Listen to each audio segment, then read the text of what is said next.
taghsilul mayyit vile vile, bayani ni mambo ya sunna haya. Ilikuwa ni la wajibu ijma'an bila khilaf ni ghuslul janaba. Wa Abi Huraira radhiyallahu anhu fi qissati Thumama ibn Uthal, kutoka kwa Abu Huraira radhiyallahu anhu kwenye kuhusu kile kisa cha Thumama ibn Uthal, indama aslama, pindi pale ambapo yeye alislimu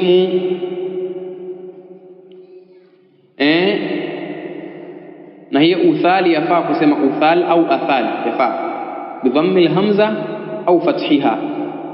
Wa amarahu an-nabiy sallallahu alayhi wasallam an yaghtasila, na akamwamrisha mtume sallallahu alayhi wasallam yeye nini, aoge. Limeelezewa kwamba ba'atha an-nabiy sallam khailan qibala Najdin, mtume alitumiliza wale farasi wa vita upande wa Najdi huko.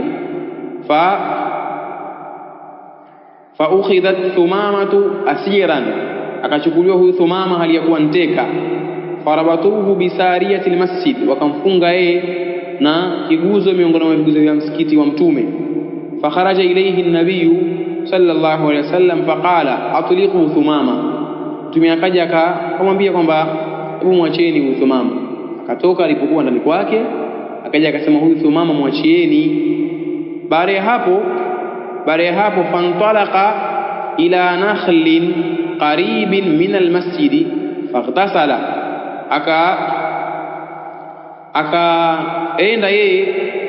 akaenda yeye kwenye kunako mtende uliokuwa karibu na msikiti akaoga.